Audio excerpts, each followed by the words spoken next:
Hey guys, welcome back to another video. Today I'm here to talk about where I think the stock market is going next based on multiple factors, a lot of things that I'm going to show you guys in this video. So the market's current state, it was a very rough day today for a lot of people that have some, stocks, some single stocks in their portfolio. It was probably even worse than 1%. I can speak for that. But it definitely was not a good day in the stock market. That's what we're currently looking at right now. But this year, it's been very good. We're up almost 15% in the S&P this year, which is great. Historically, over the past 100 years, it's done around 10%. So to be up 15 is very good and cannot complain at all.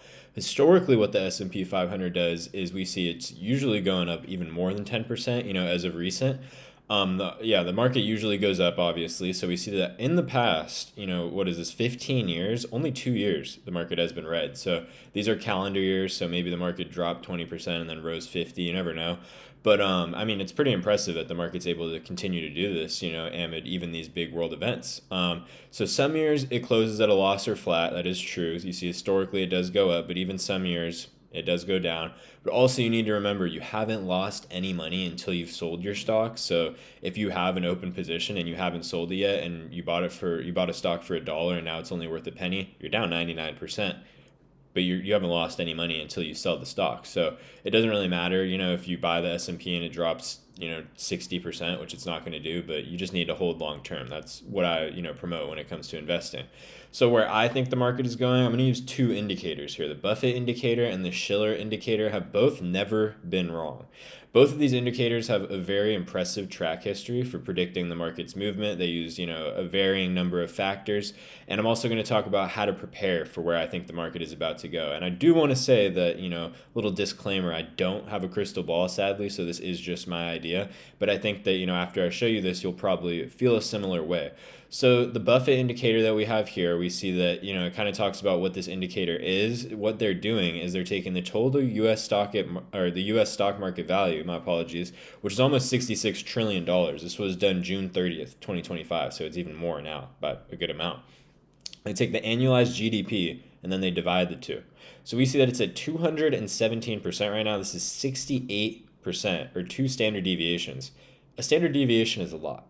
That's a lot. 68% is a lot in the stock market, above the historical trend line, suggesting that the stock market is strongly overvalued relative to GDP. This is how much of the economy is growing in the U.S., which is not very fast right now, and the stock market's growing very fast. So these two not lining up is a little scary. I think that it does go that way sometimes, but at the same time, this isn't something, you shouldn't be throwing all of your money in the stock market right now. I don't think that, throwing all of it in there, if you're going to do short-term trades especially.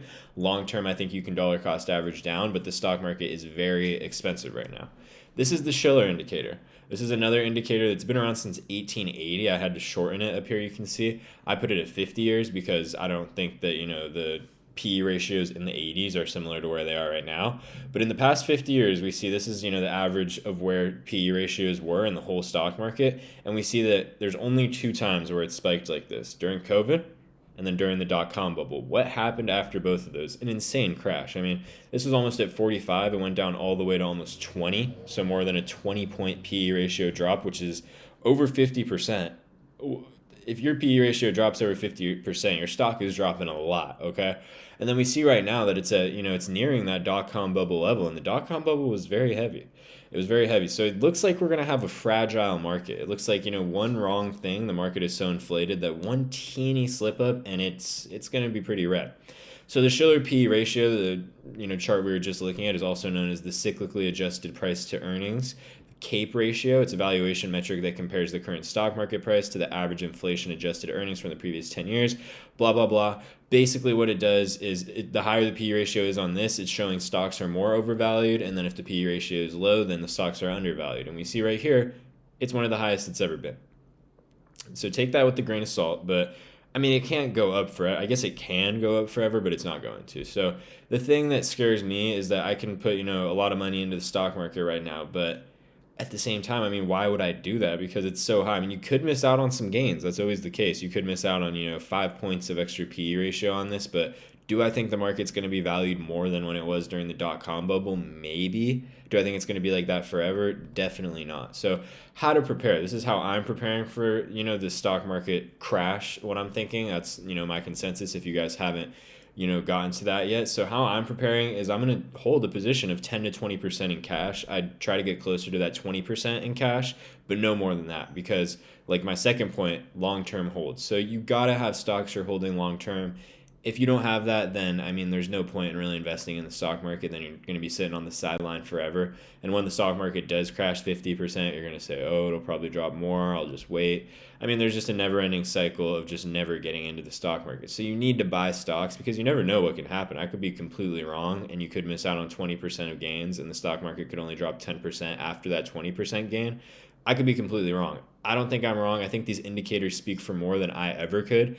So the cash position being around 20%, I think, is your best bet. You definitely don't want to go over that. I say maybe 30%, but even then I wouldn't even, 25 maybe. But 20% is really the max you want to be at for cash because you want to be invested. You don't want to be on the sidelines. So you don't really want to miss out on a lot, but 20% is enough to make a difference. For example, if you have a $10,000 portfolio, putting $2,000 in cash would, that's a sizable amount. That's something, not to scoff at, but it's also not your whole portfolio. So long-term holds are definitely the play here. You want to be holding stocks for the long term, no matter the market volatility or where the market's going. I think, yes, we're in a very fragile market. I think one small, piece of news that isn't too good could really mess up the stock market. So we've been in, for example, if the stock market's trading at historically low PE ratios and we get some bad news, that's to be expected. It probably won't drop that much. It's already so low. But now we're trading so high at such high PE ratios. If we get some bad news, it's going to drop. It's going to drop a good amount. So also consistency. Consistency is probably the most important out of these three, is that no matter if the stock market's going up or down, if you're consistently investing month over month, week over week, if you have income that is more than your expenses, which I hope if you're watching this you do, that's what you want to be putting into the stock market. I mean, if you have extra money, then it's definitely good to put it in stocks. You can make a lot of money from this, and it's very dependent on your consistency. Putting money in every week is going to give you much better returns than putting money in once a year or something like that, because it allows you to dollar cost average down, dollar cost average up. Dollar cost averaging is how you're going to get a real return, a real good return, because investing once and then leaving it is not going to give you an amazing return. It might, but it's all based on timing at that point. You want to put it in increments. You want to just have more money coming in month over month. That's the best way to do it, in my opinion.